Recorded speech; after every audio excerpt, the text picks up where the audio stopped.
having me here. Thank you so much for your time, Crypto Granny, Becca. My name is Ratul Roshan, and I represent KARM Legal Consultants. We're a legal consultancy based out of the ADGM. And what we are going to discuss today is essentially two things. One is the corporate taxation regime, which has been introduced recently in the UAE.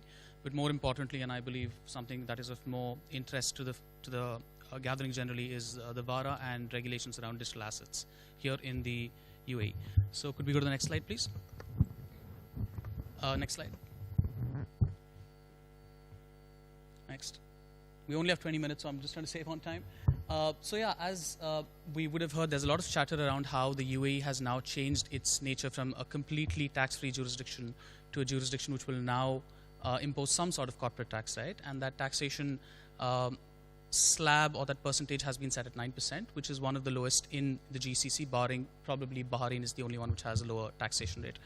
The reasons are fairly simple. UAE wanted to comply with international transparency requirements and also increase its goodwill as a jurisdiction to do more business in, and therefore the step was taken.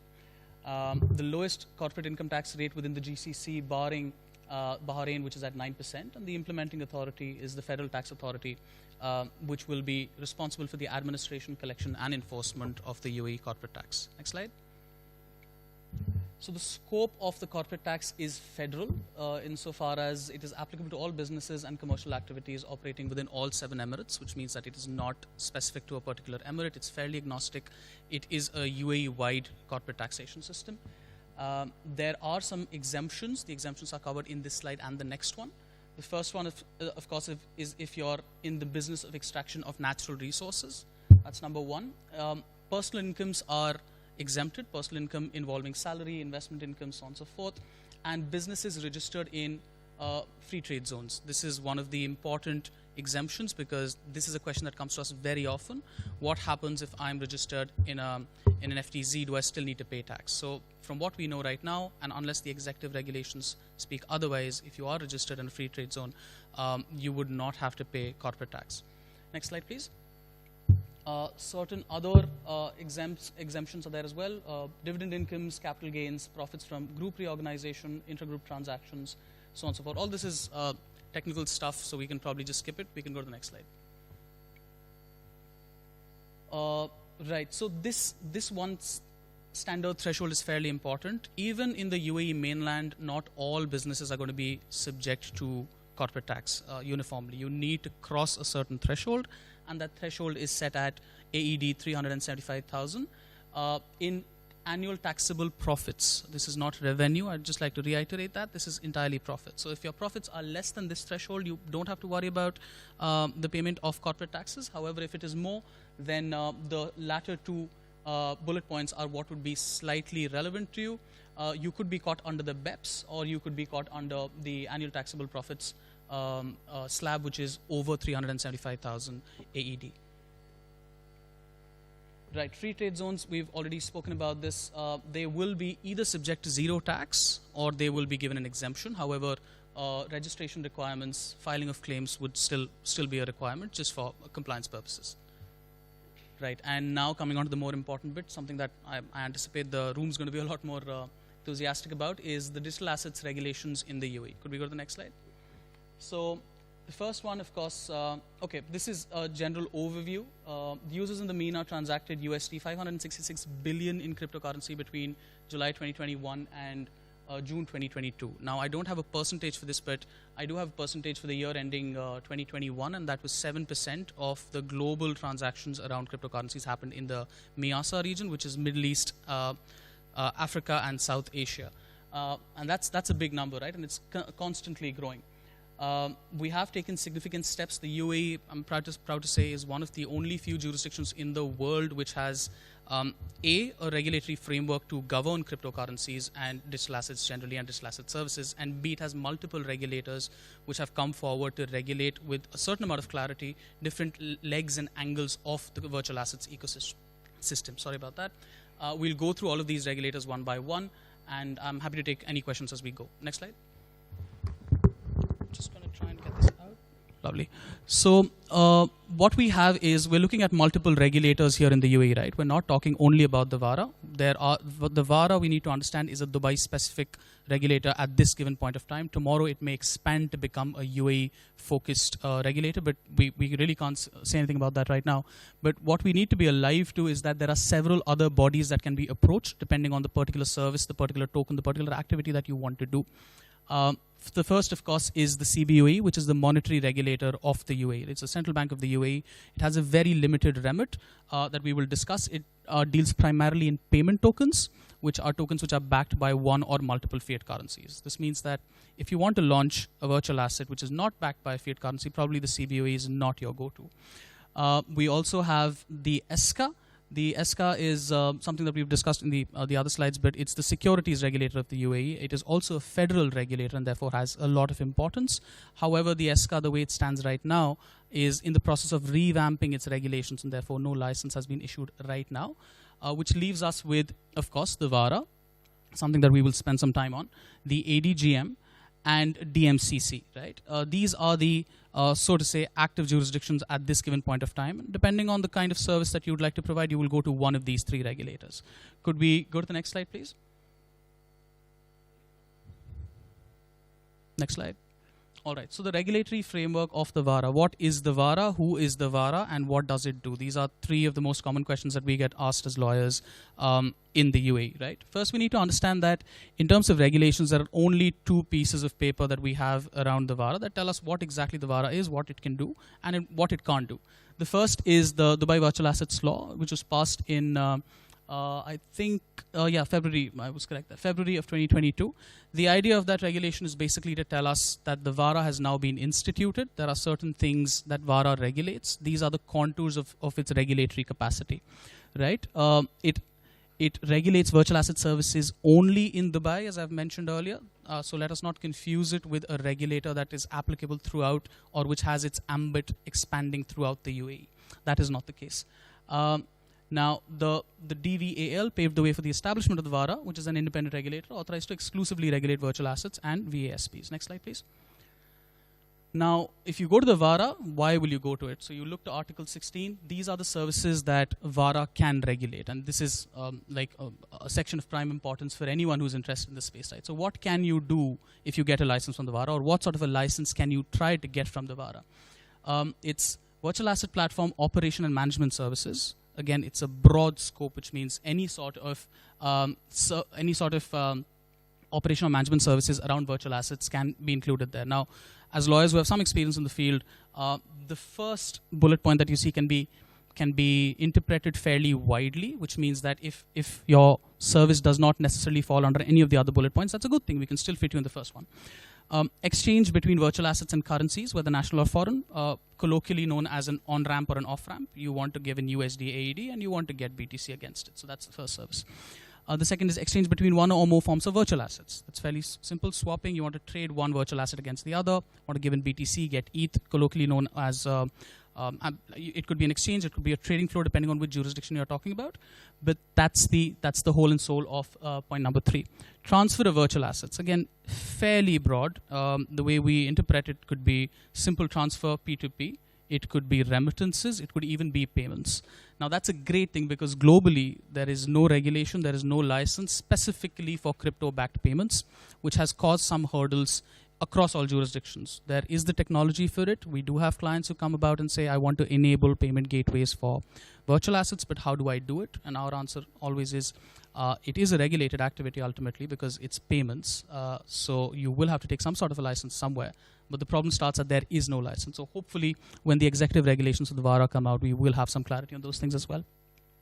Custody and management of virtual assets and control over them, fairly simple. You offer a custodial solution, could be on-chain, off-chain, hybrid. You offer wallets, so on and so forth. All of that can be done under the custody and management of virtual assets section.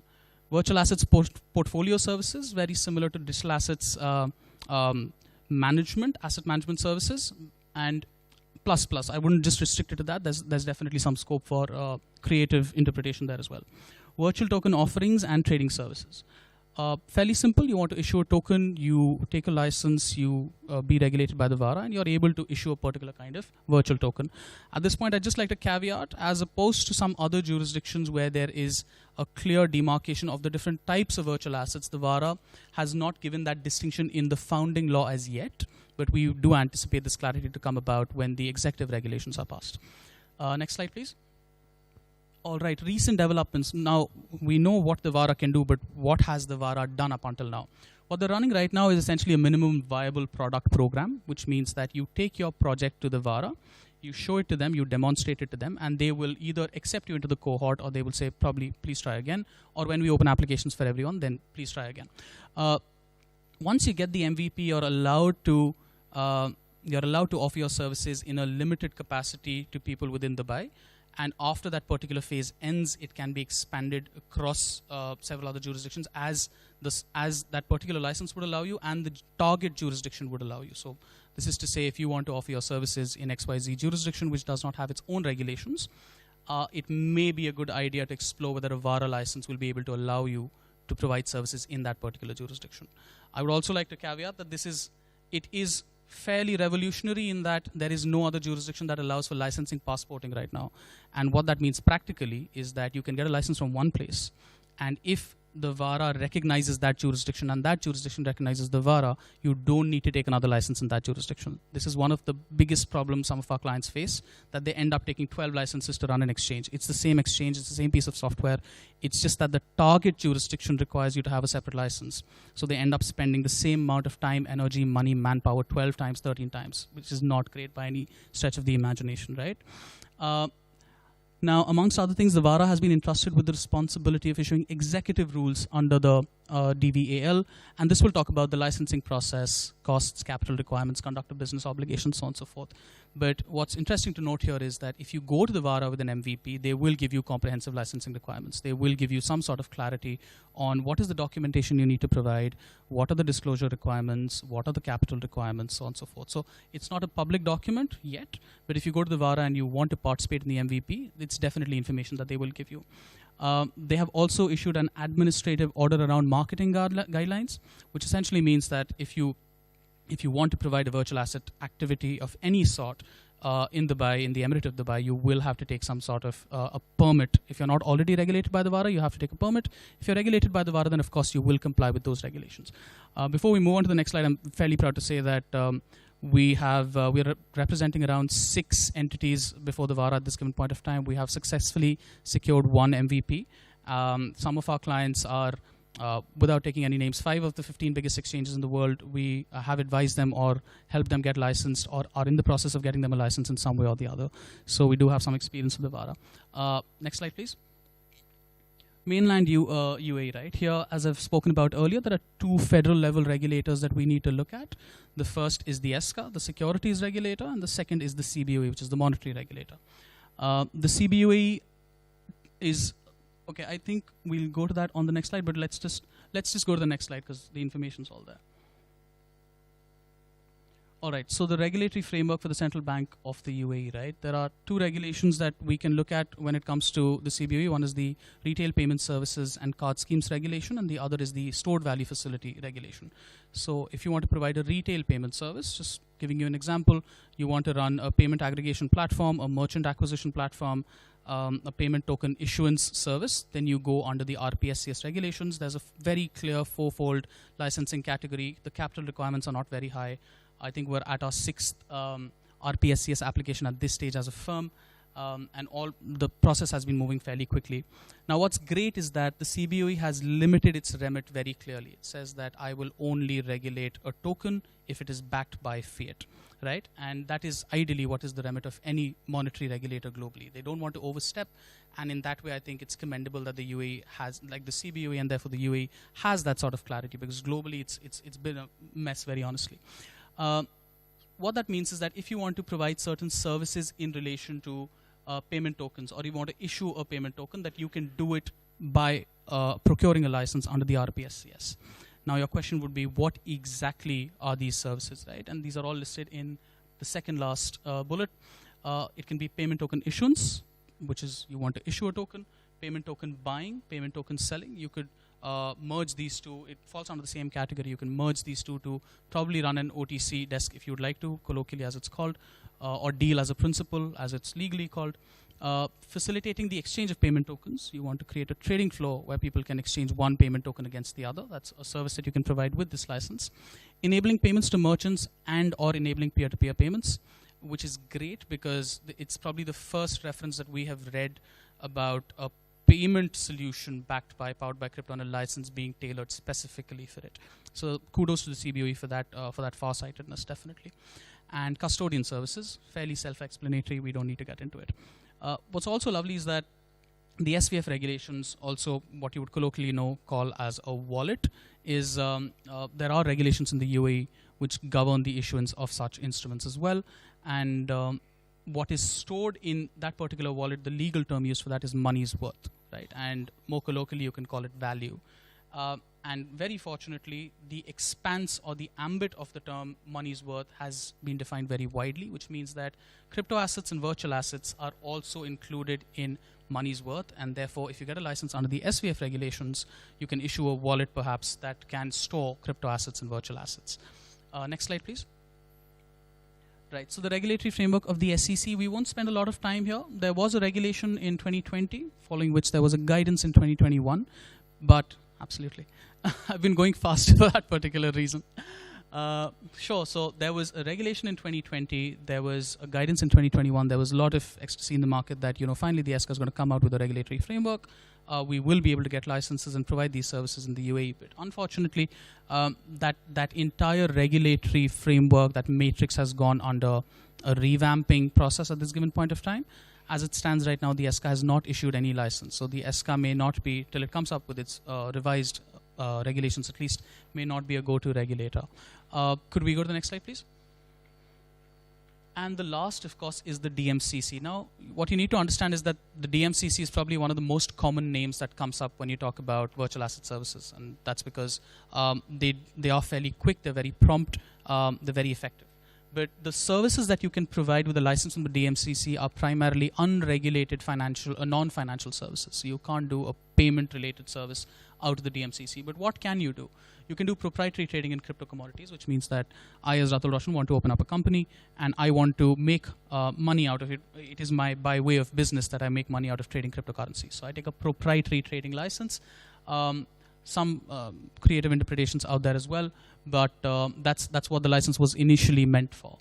The next is DLT services, which is essentially a technology services license. Again, does not touch money in any way, does not hold money in any way. You're providing a tech service, but it's just tailored to DLT. So there's a lot of clarity around, there is no hiccup for you tomorrow that a regulator can approach you and say that you don't have the correct license because you have the exact license that you require to provide a DLT service.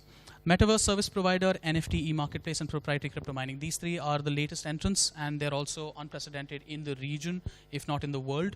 Metaverse services as a distinct trade category is something that we have not seen in several other jurisdictions, which means that it does give you some legitimacy when you want to provide any service in relation to a given metaverse ecosystem, right?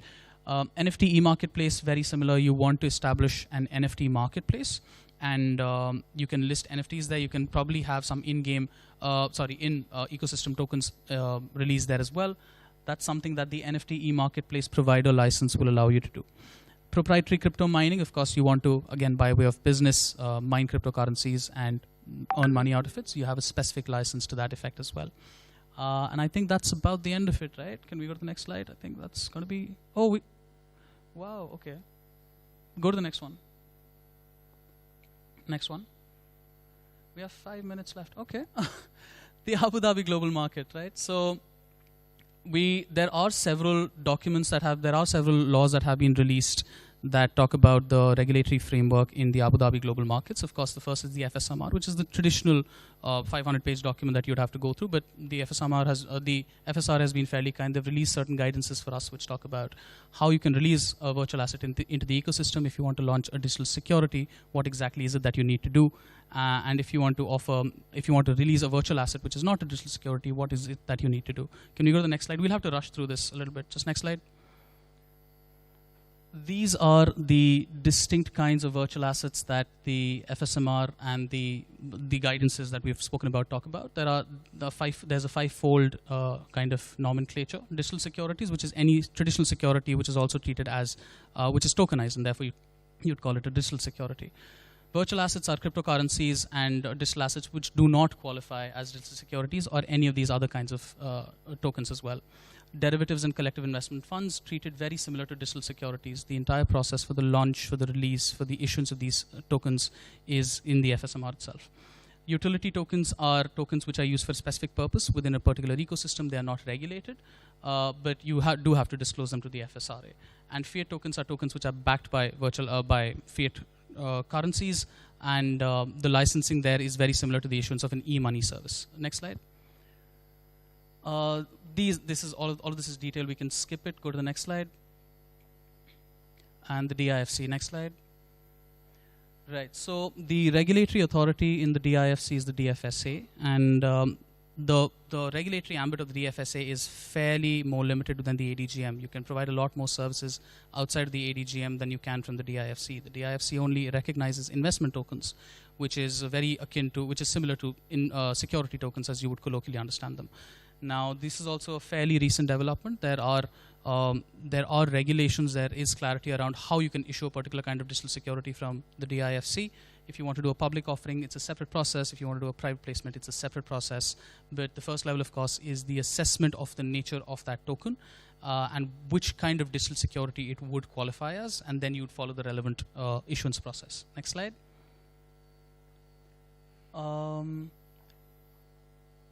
We can go to the next slide. Right. So the recent developments state that there has been a consultation paper that was released earlier this year on regulation of crypto tokens. Now, a crypto token is fairly similar to a virtual asset, which is essentially a token which is not a security token. So if you were to go by the Howey test and the twofold description, there's either a security token and there's everything else. So there was a consultation. Let's not confuse it with the law. The consultation was released and the deadline for submission of comments has closed down.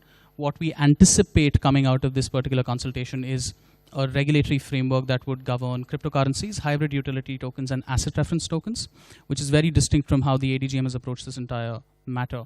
But I mean, till the law comes out, we can't really say. And as it stands right now, the DIFC is only limited itself to the issuance of security tokens. Next slide. All right, that was the end of it. Sorry about that. And thank you. I think we have some time left, so I'm happy to take any questions. Go for it. Thank you, Ratul. Very great presentation. Busy slides, though.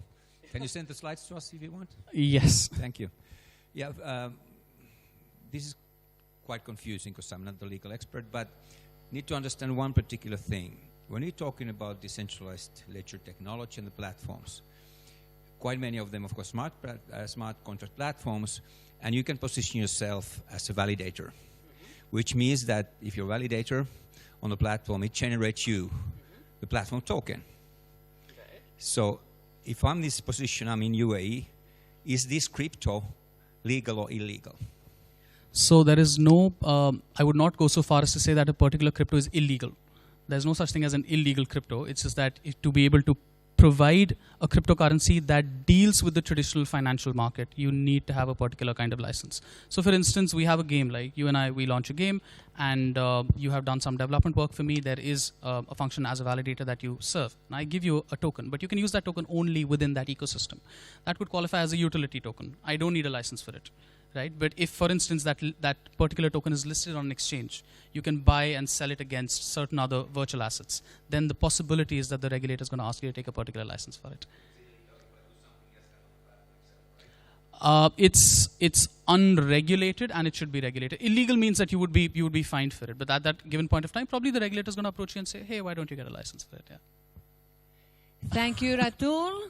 Thank you, KARM Legal Consultants. And I will not apply for internship, so you need to find lawyers elsewhere. Thank you so much. Thank you very much. Amazing, though. This is so interesting.